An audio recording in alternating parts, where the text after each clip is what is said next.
Bueno, mire, primero voy a contextualizar un poco mi respuesta con un asunto que todos conocemos y que de alguna manera a todos nos llega. En Parral se habla mucho de que durante el gobierno de Luis Echeverría se exhumaron los restos de Francisco Villa de la tumba donde habían estado desde 1923. Eh, Oficialmente, los restos de Villa están en el Monumento a la Revolución. Y yo sostengo que eso es una falsedad total. Hay muchos, pues, recursos que han dado lugar a una polémica. Chin Vega, un periodista muy importante aquí en Chihuahua, escribió un libro donde él atestigua que le tocó estar cuando se sacaron los restos de Villa. Y lo que se muestra como los restos de Villa son unos huesecillos que en realidad no hay siquiera ninguna comprobación de que son verdaderamente los restos de Villa, pero sin detenernos en eso, de si los huesecillos que se encontraron son de Villa, lo que yo sostengo es que después de tres cuartos de siglo, casi tres cuartos de siglo, los restos de Villa se desintegraron y se quedaron ahí. Ahí están los restos de Villa, donde estuvo sepultado originalmente. Bueno, esa es la tumba de Villa desde mi punto de vista. Vámonos ahora acá a Chihuahua, al Panteón de la Regla. El Panteón de la Regla fue el panteón o camposanto donde fueron sepultados los personajes más relevantes de la vida republicana del estado de Chihuahua. Podríamos hacer una larga lista de personalidades que jugaron un papel muy importante en la historia de Chihuahua y que sus restos fueron depositados en el antiguo Panteón de la Regla. En 1914, cuando el general Francisco Villa se encuentra aquí en Chihuahua en condiciones de dirigente político y militar de este estado, no como gobernador, pero sí como líder de hecho, él decide erigir un mausoleo para que sus restos fueran depositados en este lugar, precisamente en el camposanto de la Regla. Después ya sabemos que ahí se levanta otro monumento, otro mausoleo, donde se depositaron los restos de Trinidad Rodríguez y de Toribio Ortega. Cuando se crea la Rotonda de los Hombres Ilustres, se traslada este monumento, este mausoleo, se traslada a la Ciudad Deportiva y entonces se queda el mausoleo de Villa ahí, solo en el espacio en el que había solo en el espacio que había compartido con el mausoleo de Toribio Ortega y de Trinidad Rodríguez.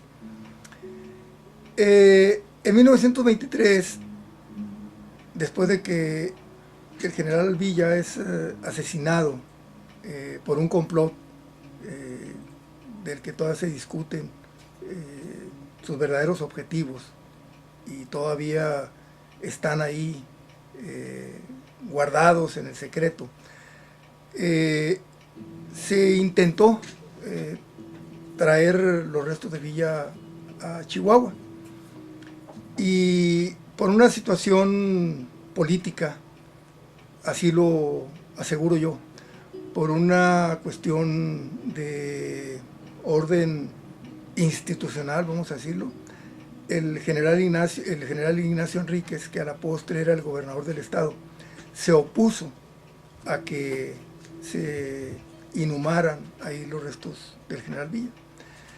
Entonces se quedaron en Parral. Este es el momento en el que se conectan las dos historias, la tumba de Villa en Parral y el mausoleo de Villa. Este mausoleo es Un mausoleo que desde el punto de vista del arte, de la cantera, es bello, es hermoso, pero además es un mausoleo que, como una flor o como un mezquite o como un pino, surge ahí en el Panteón de la Regla. Tiene su historia, tiene su sentido, tiene su contenido. En ninguna otra parte va a ser lo mismo. A cualquier parte que se le lleve este mausoleo va a perder su esencia, va a perder su sentido de ser y se va a convertir simplemente en una pieza decorativa. Esto se tiene que entender, yo no sé quién tiene que entenderlo, pero no es lo mismo un elemento arquitectónico bello que se erige en un lugar con un fin y que tiene una historia, no es lo mismo a que se extirpe de ese lugar y se traslade a cualquier otra parte. Entonces, esta es mi respuesta a lo que usted me ha preguntado. Yo lo que sé es que el mausoleo, para que se depositaran ahí los restos del general Villa, se construyeron simultáneamente mientras se estaba restaurando y reedificando la casa del general Francisco Villa y la señora Luz Corral. Al mismo tiempo que se estuvieron haciendo estos trabajos, o poco después de que se hicieron los trabajos de la casa, se construyó el mausoleo y se construyó el otro mausoleo para Trinidad Rodríguez y Toribio Ortega.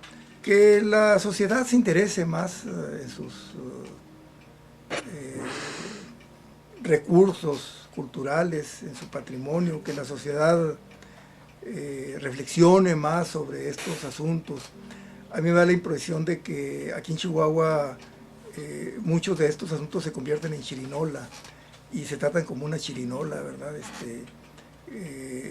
Como que los comentarios casi siempre se van por el lado circunstancial, coyuntural, y de repente todo el mundo habla de las cosas, pero después pasan unos días y a todo el mundo se le olvida su ciudad, se le olvida su historia, se le olvida su cultura, se le olvida lo que nos da esencia como chihuahuenses, como mexicanos, y hay un verdadero descuido, ¿verdad? Entonces, yo ojalá y no sea el caso. Cada vez que pasa algo así, que si Francisco Villa se parecía a Hussein, que si había paralelismos, etcétera, en algún momento salió en la prensa y se hizo un revoloteo muy grande, ¿verdad? Y se preguntaba y esto. Y así pasan como los cometas, ¿verdad? Temas que los medios de repente agarran como mercancía y todo el mundo dice y opina, pero en realidad lo que es el verdadero sentido de la cultura, de la historia, se pierde, ¿verdad? En la chirinola. Ojalá y esto sirva, estas palabras sirvan para contribuir un poquito, cuando menos, a que se piensen las cosas con más profundidad, sobre todo por parte de los chihuahuenses, porque estamos viendo que se destruyen cosas y nadie opina, ¿verdad?